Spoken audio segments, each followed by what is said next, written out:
Hello friends, welcome back to my channel. आज हम discuss करेंगे कुछ एचटेट के important topics for the PGT physics.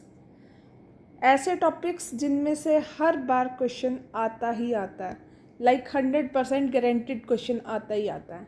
In any form आएगा ज़रूर। समटाइम्स आपको समझ ही नहीं आएगा कि क्वेश्चन उस टॉपिक का ही है, बट क्वेश्चन होता ज़रूर है।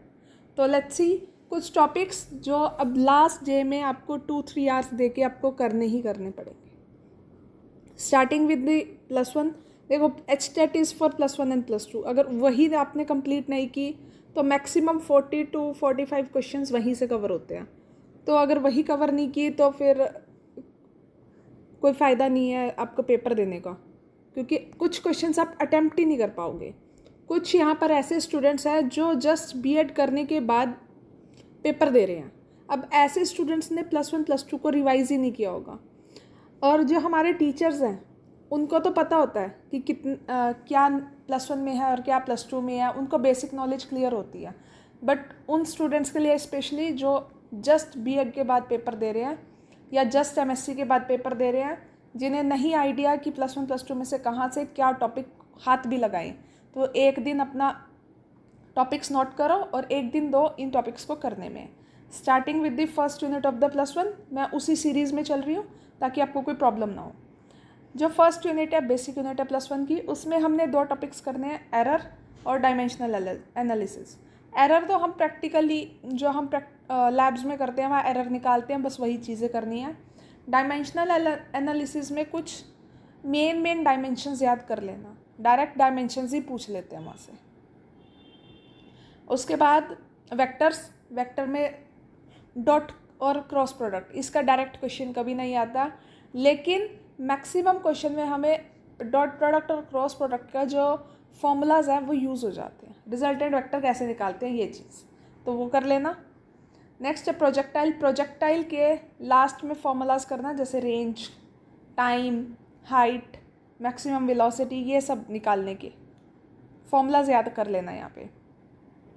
Next second law of motion के क्वेश्चंस आते हैं, जैसे कि मोमेंटम कैसे रिलेटेड है फोर्स से, या फोर्स का फॉर्मूला होता है में, ये सब फॉर्मूला। या फिर conservation of momentum and energy, momentum और काइनेटिक एनर्जी या टोटल एनर्जी के कंजर्वेशन पे भी क्वेश्चन मिलते हैं। नेक्स्ट है मोमेंट ऑफ इनर्शिया। अब मोमेंट ऑफ इनर्शिया आपको एक बार थोड़ा सा पूरा ही देखना पड़ेगा। इसमें कुछ जैसे rod, rectangular rod, circular rod, sphere, shell, hollow shell, disc, इन सब की आपको मोमेंट ऑफ इनर्शिया याद रखनी है। और कुछ एक बेसिक फॉर्मूला जहाँ से आप मोमेंट ऑफ इनर्शिया निकालना सीखेंगे। स्टिल आप ये नहीं करना चाहते तो कोई बात नहीं, आप मेरी क्वेश्चन सीरीज़ कर रहे हैं, उसमें मैं 6-7 क्वेश्चंस ऐसे करवाई दूंगी जिससे आपका ये टॉपिक ही कवर हो जाएगा। Moving to next unit, gravitation units में आपको एक तो पोटेंशियल एनर्जी निकालनी करनी है ऑफ सैटेलाइट, या फिर एक सैटेलाइट का पूरा टॉपिक करना है। सेकंड लॉ ऑफ केप्लर्स का सेकंड लॉ, उसमें फॉर्मूलाज है, और एक एस्केप वेलोसिटी, ये सब करनी है। इसके बाद आता है आपका नेक्स्ट यूनिट, उसके बाद आता है आपका यूनिट, इसमें आपकी ना गैसेस, सॉलिड लिक्विड गैसेस, तीनों की ही इक्वेशंस आती हैं। आपका जो एक्सपेंशन होती हैं या फिर उन पे क्या क्या लॉज लगते हैं।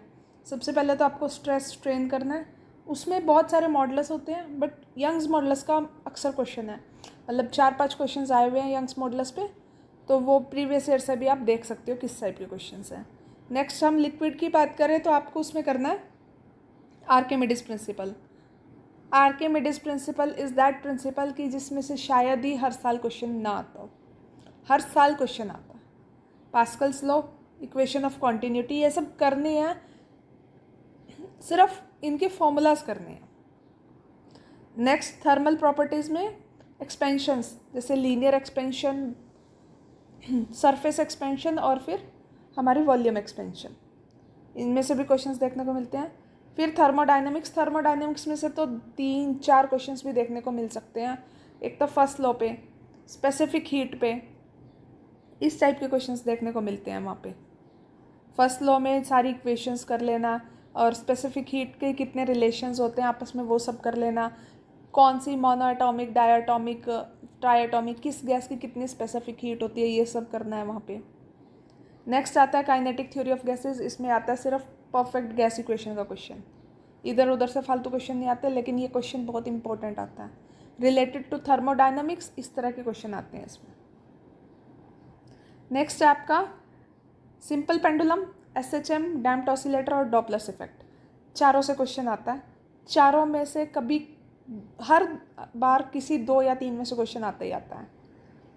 डैम्प ऑसिलेशन का एक ही तरह का क्वेश्चन आता है, वो मैं आपको जो हमारी सीरीज़ है क्वेश्चन सीरीज़ उसमें करवा रही हूँ, तो वहाँ से देख लेना। एक ही टाइप का क्वेश्चन आता है, अगर आपको टॉपिक नहीं भी पढ़ना वो टाइप ऑफ क्वेश्चन देख लेना। सिंपल पेंडुलम में टाइम निकालना आता है जनरली। एसएचएम का भी क्वेश्चन आता है, डॉपलर इफेक्ट का भी फॉर्मूला कर लेना। उसके भी जो टाइप ऑफ क्वेश्चन है ना, आप मेरी क्वेश्चन सीरीज़ में आपको हर एक टाइप का क्वेश्चन मिलेगा, तो बस आप उसे साथ साथ फॉलो करते रहना या फिर प्रीवियस ईयर देखते रहना। नेक्स्ट 12th में, +1 में इतना ही करना था। +2 के है जो मेन आता है, +2 में से ज़्यादा पार्ट आता है। इलेक्ट्रोस्टैटिक्स आती है काफ़ी अच्छी, कैपेसिटेंस के 1 से छोड़ो 2 भी 3 भी क्वेश्चन दिखने को मिलते हैं। इलेक्ट्रोपोटेंशियल, इलेक्ट्रोस्टैटिक पोटेंशियल में यहाँ से क्वेश्चन आता है। अभी लास्टली कुछ सालों से मीटर ब्रिज से क्वेश्चन आ रहा है पक्का। सिंपल क्वेश्चन होता है लेकिन क्वेश्चन आता है, फॉर्मूला नहीं पता है तो नहीं हो सकता। ऐसे ही इसमें से भी, इस यूनिट से मैग्नेटिक इफेक्ट्स ऑफ करंट से भी क्वेश्चन आते हैं। यहाँ से हमारे आते हैं, मैं लिखना ही भूल गई, बाइट-सवेट लॉ एक और एक एम्पियर्स लॉ, दोनों में से एक में से क्वेश्चन आ जाता है। उसके बाद साइक्लोट्रॉन में से मैंने कभी क्वेश्चन देखा नहीं है, स्टिल जस्ट एक इम्पॉर्टेंट टॉपिक की वजह से कह दिया कि इसका आप फॉर्मूला देख लो। एक गैल्वेनोमीटर, उसके कन्वर्जन, और एक वोल्टमीटर और उसका कन्वर्जन, इसके क्वेश्चन आते हैं। पैरा, डाया, फेरो, इन सब का भी देख लेना। अर्थ मैग्नेटिज्म से क्वेश्चन आता है, मतलब ससेप्टिबिलिटी के क्वेश्चन बहुत ज़्यादा देखे गए हैं, ससेप्टिबिलिटी निकालने के। नेक्स्ट ईएमआई, इलेक्ट्रोमैग्नेटिक इंडक्शन, इसमें तो वही मतलब BE इनका रिलेशन ही है। सेल्फ और म्यूचुअल इंडक्शन के क्वेश्चन नहीं देखे, स्टिल इनकी एक नॉलेज होनी चाहिए आपको। चैप्टर पढ़ोगे तो पढ़ लेना साथ साथ थोड़ा थोड़ा। ये क्वेश्चन आता है वोल्टेज, करंट, इनकी पीक वैल्यू, मीन वैल्यू और RMS वैल्यू कैसे निकालते हैं, रूट मीन स्क्वायर वैल्यू, ये सब देखनी है। उसके बाद LCR सर्किट का क्वेश्चन पक्का मिलेगा आपको एक। ट्रांसफार्मर का को भी देख लेना, स्टेप डाउन और step up transformer, basic knowledge. Optics में देखो मैक्सिमम क्वेश्चन जो है वो रे ऑप्टिक्स के आते हैं। रे ऑप्टिक्स सबने 10th क्लास में पढ़ी होती है, तो वो दिमाग में फॉर्मूलाज होते ही हैं, तो बस उन फॉर्मूलाज को रिवाइज करना, पूरी रे ऑप्टिक्स को। TIR, lens maker formula, lens formula, mirror formula, ये सब तो देख ही लेना। उसके बाद प्रिज्म का आता है टॉपिक, डिस्पर्जन का। डिस्पर्जन में आपको प्रिज्म फॉर्मूला देखनी है, कितने कितने प्रिज्म फॉर्मूला, मतलब प्रिज्म के रिलेटेड जितने भी फॉर्मूला है, म्यू, डेल्टा, ए, इन सब में जितने भी रिलेशन फॉर्मूलाज हैं, 4-5 फॉर्मूलाज आएंगे, वो देख लेना। इंटरफेरेंस के फॉर्मूला देख लेना, इंटरफेरेंस की थोड़ी बेसिक नॉलेज भी देख लेना, इंटरफेरेंस के क्वेश्चन भी आते हैं। डाइफ्रैक्शन से इतने क्वेश्चन कभी नहीं देखने को मिलते, इंटरफेरेंस के मिलते हैं। ब्रूस्टर लॉ, पोलराइजेशन का क्वेश्चन हर साल आता है। मतलब मेरे को लगता है मैंने 15-20 टॉपिक तो ऐसे बता दिए जिनसे हर साल एक क्वेश्चन आता है, तो उन टॉपिक्स को तो छोड़ने का मतलब ही नहीं बैठता। उसके बाद आपकी नेक्स्ट यूनिट में से फोटो इलेक्ट्रिक इफेक्ट और डी ब्रोगली इक्वेशन, दोनों का क्वेश्चन पक्का आता है। ऐसा होता ही नहीं कि दोनों के क्वेश्चन ही छोड़ते हैं। मैं एक नॉर्मल पेपर की बात कर रही हूँ, जब हर बार एक पैटर्न पे पेपर सेट करते हैं। अगर किसी बार किसी वजह से कोई पेपर एक्सेप्शनल बनाना हो, फिर ये सारे टॉपिक्स छोड़ने पड़ेंगे उन्हें, तो वो फिर सारा पेपर MSc और नेट के सिलेबस से आता है। नेक्स्ट है आपका हाइड्रोजन स्पेक्ट्रम के क्वेश्चंस भी देखने को मिले हैं। आइसोटॉप, आइसोबार, इनके क्वेश्चंस नहीं आते, but just for a knowledge remind रखना कि क्या है चीज़ें। ऐसा ना हो कि क्वेश्चन आ जाए और कह दो मैम ने कहा था टॉपिक मत करो। मैंने कोई भी टॉपिक छोड़ने को नहीं कहा है, पर ये टॉपिक्स ज़रूर करने हैं, ऐसा कहा है सिर्फ। रेडियो एक्टिविटी का पक्का क्वेश्चन होता है, हाफ लाइफ पे ये क्वेश्चन आता है। इसके चाहो तो आप क्वेश्चन सीरीज से क्वेश्चंस देखो, वहाँ पे मैं कवर करवाऊँगी, 3-4 क्वेश्चन तो दूंगी। तो वहाँ पे एक क्वेश्चन तो इसका ऐसा है जो same option, same statement, same सब कुछ 3 से 4 बार मैंने देखा वो क्वेश्चन, हर पेपर में, जितने भी हरियाणा के पेपर हुए सब में।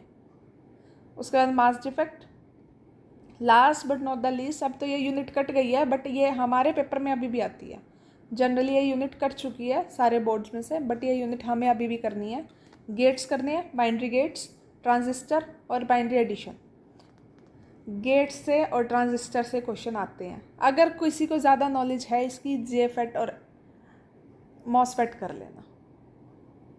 अगर किसी को इतनी नॉलेज नहीं है, इतनी इलेक्ट्रॉनिक्स नहीं पढ़ी है, नहीं करना चाहते, तो ट्रांजिस्टर तक तो ज़रूर ही कर लेना। तो ये थे हमारा कुछ ऐसे टॉपिक्स जिनको बिल्कुल भी नहीं छोड़ना।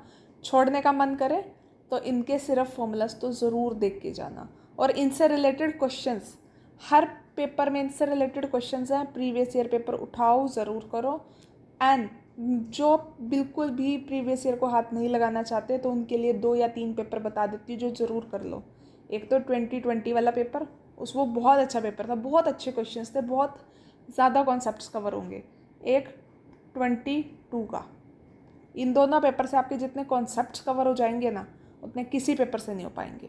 छोड़ना ही चाहो तो 16 और 17 का पेपर मत करना, 19, 20, 21, 22, 23 ये पेपर कर लेना। Okay, thank you very much. आपको कुछ पूछना हो please use the comment section and please subscribe and follow my channel.